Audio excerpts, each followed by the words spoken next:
WHAP is VirtualBox specific, and that says it tells VirtualBox how much RAM to assign to the machine, how much disk space, whether or not the disk should grow, the network adapters, and so on. It's also packaged all of this stuff into the includes.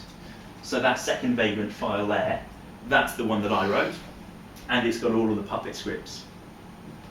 So it is basically identical to a standard Vagrant config. If you use a standard Vagrant config, it's simple to see. Everyone can see it. Everyone does things that way. So you can have it under Git, you can diff changes, you don't need any special packaging. If you do this magic packaging system, then it means that it's a little bit quicker to get set up, and it means that if you're working with junior developers, then you hide all of the magic out of the way. So it means it's a very simple file structure, and it also means that it's something that's very hard to break, because you can only edit it by editing a hidden directory in your home directory.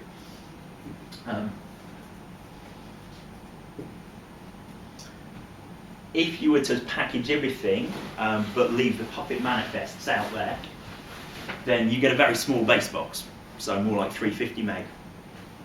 But it means that when you do Vagrant up, it connects to the, it looks at the Puppet manifest and follows the instructions.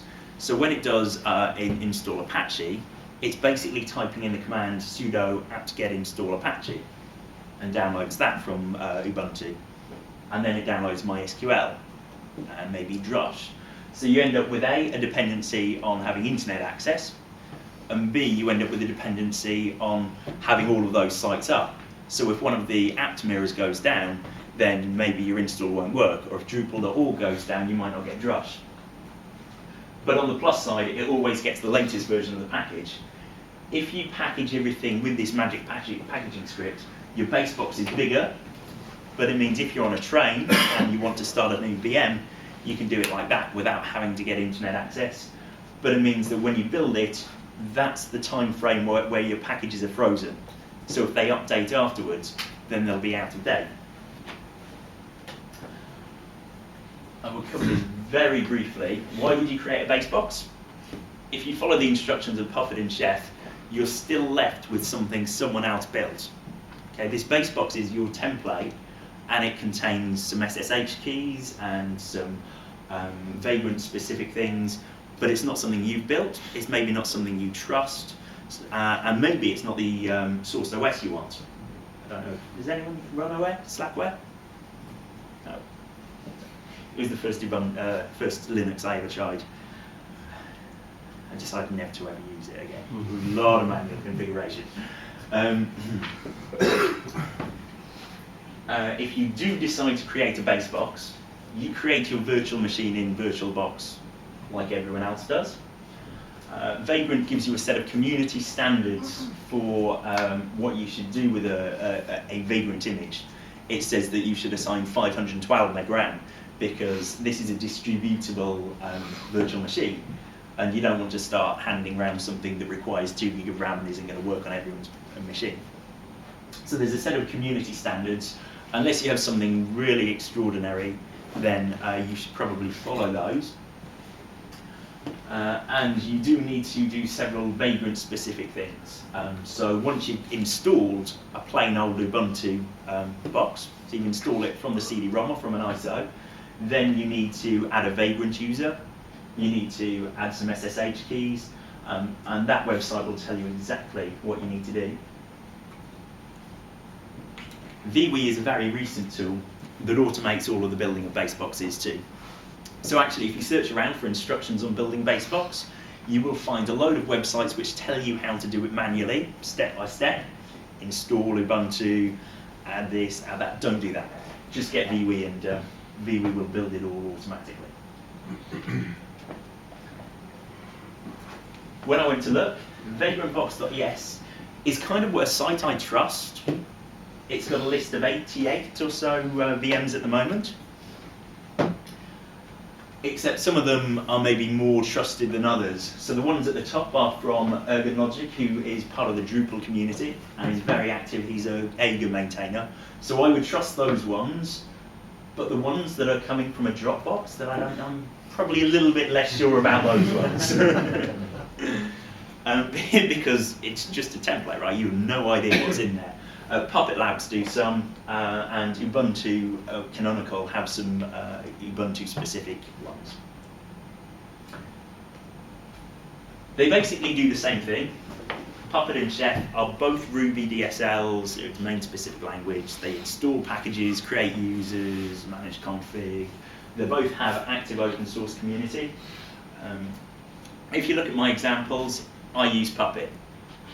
And the way I chose it was looking at these questions. If you're working on a project and you've got a DevOps team and they tell you that they do everything with Chef, you should probably start doing things with Chef and take advantage of the knowledge that you've got within your project.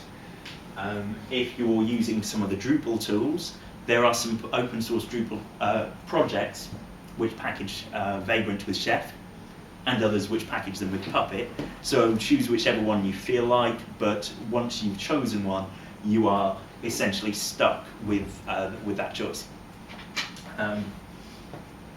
Both Puppet and Chef have a good sort of open source community process where you can get paid support from the likes of Puppet Labs, or there's community support in IRC and HashPuppet and so on. So I wanted to say a few of the resources. All of the test bots on Drupal.org are built with Puppet, and the Puppet manifests are in that project. The base box that I'm using for this talk, and we'll press for time, but I'll see if I can get a live demo in at the end, is on that URL.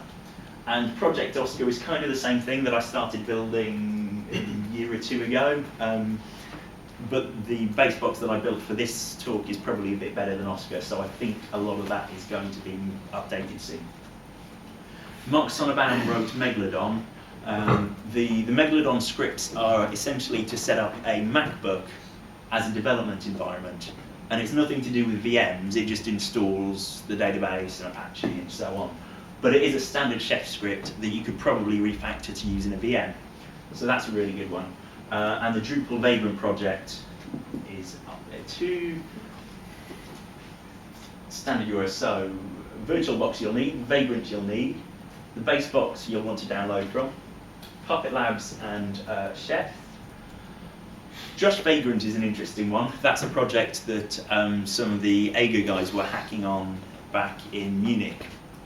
And it's a tool that you can use Drush to start controlling Vagrant. So Vagrant is controlling VirtualBox and Drush controlling Vagrant. Turtles all the way down. VWE, I confess I've never used it. VWE is a tool to build base boxes, and I've seen some really good articles in it, but I've never needed to build a base box myself. I've just taken one of the ones out there and trusted it, because it's from Canonical, so I'm sure it's fine. But if you do want to build them, that's the place to start. And the Vagrant channel is quite active, and there's a surprisingly large number of Drupalers. Like for a project that covers all sorts of things, I reckon at least 40% of the people in that IRC channel are people who are active in the Drupal community. And like I said, Vagrant is starting to cover other things. So VMware, ESXi, Amazon EC2. The same Puppet and Chef scripts that you use for your Vagrant box, you can actually start rolling out to manage your test stage, your CI. You can manage any environment with them you like. I wouldn't use Vagrant to manage the provisioning of things in production. Cobbler is a much better tool for that, for managing virtual machines in prod. And Satellite is a Red Hat specific tool that, again, is designed just to provision a virtual machine from scratch. So, Vagrant automates the setup of a local dev environment. It gives you a setup that's ready to go in a couple of minutes. You don't need to learn anything else to start using Vagrant. You can start using it in 5 minutes' time. If you want to do that without learning anything at all, find one of those open source Vagrant setups. So either the link that I gave you from this demo, or one of the Drupal.org project/Vagrant VMs. Type Vagrant in it, Vagrant up, and you're done. Or if you really want to go advanced, you can create your own Chef config, your own Puppet config, your own base boxes. I can't come here and not plug my company. So if you do want to get in touch about any of this, that's our URL. Thank you very much. I have a blog where I talk a lot about Drupal and tech, and my slides will be going up on SlideShare. You can tweet me. I can take questions, and whilst I'm taking questions, what I'm going to do is open up a terminal and just get this thing running so you can see exactly what it does. I did start with a live demo on one of these talks back in Barcelona, and what I discovered is that on slow internets, the time it takes to download and get everything running makes it take far too long. So, development. Right, so I have a Vagrant box in there already. Let me wipe it out.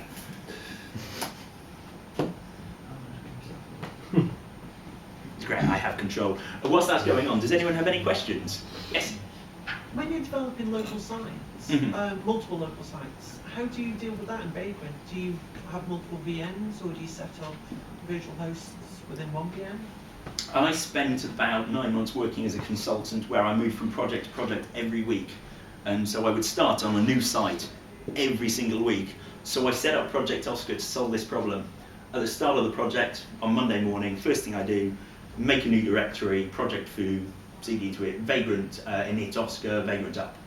Bam, I've got a brand new clean installation that has never been configured and never changed. And the main issue with old builds is that I would go in and Project X would tell me, oh, we need 2 gig of PHP memory, so I'd change it. And then I'd go back for Project Y the next week, and I'd forget that I'd upped the PHP memory to something stupid, and things that would have broken worked until it hit their production. So I used basically one site per VM. You can build multiple, so Vagrant up. Now you'll see it downloading all sorts of stuff. Sorry, did that answer your question? Yeah, I was just wondering how to put it into practice.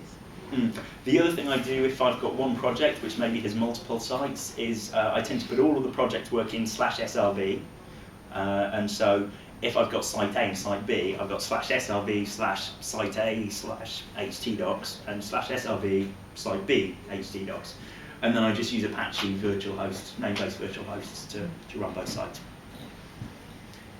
Any other questions? Yes. I'm just a bit confused. You said creating dev sites and then production sites. What's the difference then? The main thing is that I wouldn't want to rely on this in prod. Why not? It's a really good question, and I would probably need to put some more thought into it to answer that. That's why I wouldn't I'll tell you why it used to be the case, because VirtualBox is definitely not a production-ready environment, and Oracle say so. I wouldn't ever run prod on VirtualBox, and if I try and open a VirtualBox GUI 2 or 3 times a week, it'll kernel panic.